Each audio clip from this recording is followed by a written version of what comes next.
Do you guys want to see something cool? Just plug my temporary power supply in.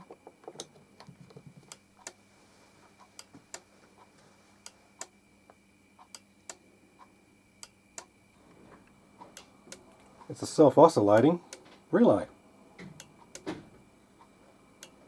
I had to up the input voltage to 14 volt because it's a 12 volt relay. A 5 volt relay would have been better.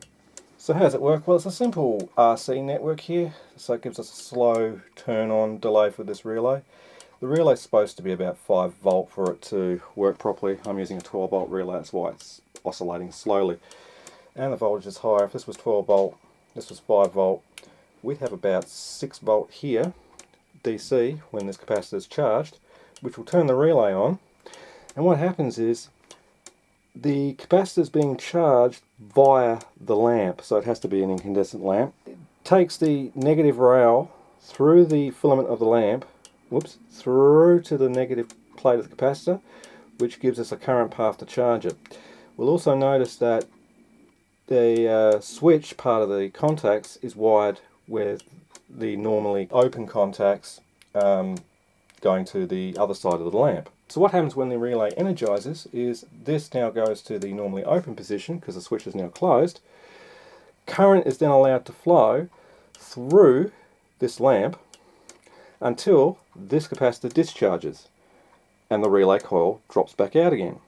And then another charge cycle goes through the lamp, back through the capacitor to charge it back up again, closing the contacts, turning the lamp on, discharging the capacitor, relay drops out, and the cycle repeats. So it works basically like a car indicator flasher.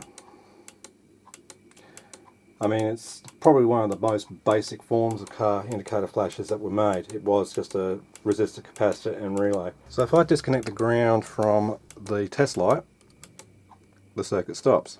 If I connect it, we're now turning a corner. Finish turning the corner, turning another corner. Isn't that neat? The self-oscillating relay. Anyway, thank you for watching.